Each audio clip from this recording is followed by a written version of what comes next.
আজ যেসব নারীদের মাথায় ধর্মের ভূত চেপেছে, আজ সেই সব নারীদেরকে আমি বলতে চাই, যে সময় তোমাদের শিক্ষার অধিকার ছিল না, যে সময় তোমাদের কোনো কিছুরই অধিকার ছিল না, সে সময় তোমাদের সেই ধর্মের ৩৩ কোটি দেবদেবী যাদেরকে তোমরা আজ, যাদের ভক্ত আজ তোমরা শিবের ভক্ত, কেউ কালীর ভক্ত, কেউ মনসার ভক্ত, কেউ শীতলার ভক্ত, ভিন্ন ধরনের ঈশ্বরের ভক্ত আপনারা হয়তো জানলে অবাক হয়ে যাবেন। আপনাদের শিক্ষার অধিকার ছিল না, আপনাদের একটাই অধিকার ছিল, আপনাদেরকে সকল সময় এই দেবদেবী থেকে শুরু করে এই আপনাদের এই ৩৩ কোটি দেবদেবীর যেসব ঠিকাদার আছে, যেসব কন্ডাক্টাররা আছে, তারা সকল সময় আপনাদেরকে দাস বানিয়ে রেখেছে। কোনো সময় আপনাদেরকে শিক্ষার অধিকার দেয়নি, কোনো সময় সমাজে কোনো ভালো কিছুর অধিকার দেয়নি তারা। জানো তোমাদের এই শিক্ষার অধিকার বা নারীদের প্রথম শিক্ষার অধিকার কে নিয়ে আসে বা কে তার আন্দোলন তোলে? হ্যাঁ, আমি জানি, নিশ্চয়ই তোমরা জানো না। জানবেই বা কী করে? এটাই বলো, জানবেই বা কী করে? কারণ যে তোমাদের জন্য লড়াই করছে, যে সমাজের জন্য লড়াই করছে, তাকে ভুলতে 1 মিনিট 1 সেকেন্ড লাগে না। আর সমাজের মানুষ জানেই না সে ব্যক্তিকে। সে ব্যক্তি হলেন জ্যোতিবা ফুলে, সাবিত্রীবাই ফুলে। সাবিত্রীবাই ফুলে প্রথম নারী শিক্ষা স্কুল বিদ্যালয় তৈরি করেছিলেন নারীদের জন্য। যে নারীদের শিক্ষার অধিকার ছিল না, সেই নারীদের শিক্ষার অধিকার দিয়েছিলেন। জ্যোতিবা ফুলে এবং সাবিত্রীবাই ফুলেদেরকে নিয়ে আমি কিছু লিখেছি, আর সেটা সমাজের সামনে তুলে ধরব। আমি চাই আমার এই লেখার মাধ্যম থেকে কিছু মানুষ বা এই ভিডিওর মাধ্যমে কিছু মানুষ জানতে পারুক তার কতটুকু অবদান ছিল আমার এই সমাজে। তার জন্যই বলছি, ভিডিওটা প্রথম থেকে শেষ পর্যন্ত দেখুন, নাহলে আপনারা বুঝতে পারবেন না যে কে আপনাদেরকে এই শিকল ভেঙে উদ্ধার করেছে। আমার লেখা সেই কবিতাটা আপনাদের সামনে তুলে ধরব। নিশ্চয়ই আপনারা প্রথম থেকে শেষ পর্যন্ত ভিডিওটা দেখবেন। ওরে ও সমাজের মানুষ, একটু থমকে দাঁড়া ভাই, চলো ইতিহাসের ধুলো মেখে আসল মানুষ চিনে গো যাই, যাদের ছাড়া আজকের এই জীবন হতো অন্ধকার। শোনো জ্যোতিবা সাবিত্রী সেই অসীম অবদানের সার। আজকের তোমার আদরের মেয়ে যখন পড়ছে বই, হ্যাঁ, আজকের তোমার আদরের মেয়ে যখন পড়ছে বই, তখন কি আর মনে পড়ে সেই দিনের কথা সই? প্রথম শিক্ষা তিনি এদেশে, প্রথম পাঠশালা তার, ভুলে যেও না শিক্ষার আলোয় কাটালো তোমার আধার। যাদের অবদানে আজ মেয়েরা হচ্ছে ডাক্তার, ইঞ্জিনিয়ার, চিনতে শেখো সেই সাবিত্রীকে, করো শ্রদ্ধা শতবার।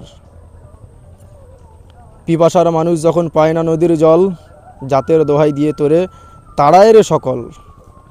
বই কলম আর যুক্তিবাদ এই তো তাদের দান, তারাই হলেন আধুনিক এই ভারতের প্রধান। প্রমাণ নামে নয় রে ভাই, কামে চলো চিনি এই যুগ যুগান্তকারীকে।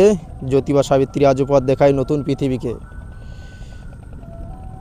জাগো এবার মানুষ, তুমি ঘুচাও মনের জঞ্জাল, তাদের আদর্শে গড়ো তোমার এই সুন্দর ভবিষ্যৎকাল। শোনো গো ভারতবাসী, শোনো গো সমাজের লোক, ভুলিয়ে দাও আজ যত আছে ঘৃণার এই শোক। যাদের ঘামেতে গড়া আধুনিক এই ভিত, তাদের কথা ভুলে যাওয়া সে তো বড়ই অনুচিত। জ্যোতিবা সাবিত্রী তারা কেবল নাম তো নয়, তারা ছিলেন অন্ধকারের বুকের এক একটি অক্ষরের জয়। আজ যে তোমার ঘরের মেয়ে স্কুল পড়তে যায়, জানো কি তার অধিকারটি এলো কার সময়? সাবিত্রী মা একলা হাতে গড়েছিলেন পাঠশালা, সমাজের বুক চিরে দিলেন শিক্ষার ওই দীপমালা। উচ্চ বর্ণের একচেটিয়া জ্ঞানের ওই ঘর ভেঙে দিতে জ্যোতিবা বললেন, সবাই আপন, কেউ নেই তো পর। যদি আজ নারী মুক্তি পাও, যদি জোটে ভাতের অন্ন, হ্যাঁ, যদি আজ নারী মুক্ত পাও, যদি জোটে ভাতের অন্ন, মনে রেখো এই দম্পতি খেটেছিল তোমার জন্য।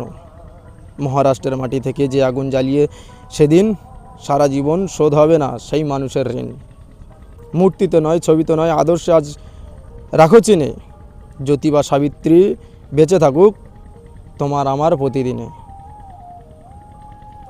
তো আজকের আমি জানি যে আমি যে কবিতাটা তুলে ধরলাম, সেই কবিতার মাধ্যম দিয়ে যদি বুঝতে পারো, যদি খুঁজতে পারো, তবেই তুমি এই সমাজটাকে চিনতে পারবে, জানতে পারবে যে এই সমাজে নারীদের শিক্ষার অধিকার কে এনে দিয়েছে, বা আজ আপনারা যে পোশাক আশাক পরছেন তার অধিকার কে এনে দিয়েছে। প্রথমত সেই 33 কোটি দেবদেবীর পিছনে না ছুটে, যারা তোমাদের সব কিছুর অধিকার দিয়েছে তাদের পিছনে ছোটো, জানার চেষ্টা করো, খোঁজার চেষ্টা করো, তবেই তোমরা বুঝতে পারবে যে আমাদের পিছনে এইসব মহান মানুষদের কতটুকু অবদান আছে।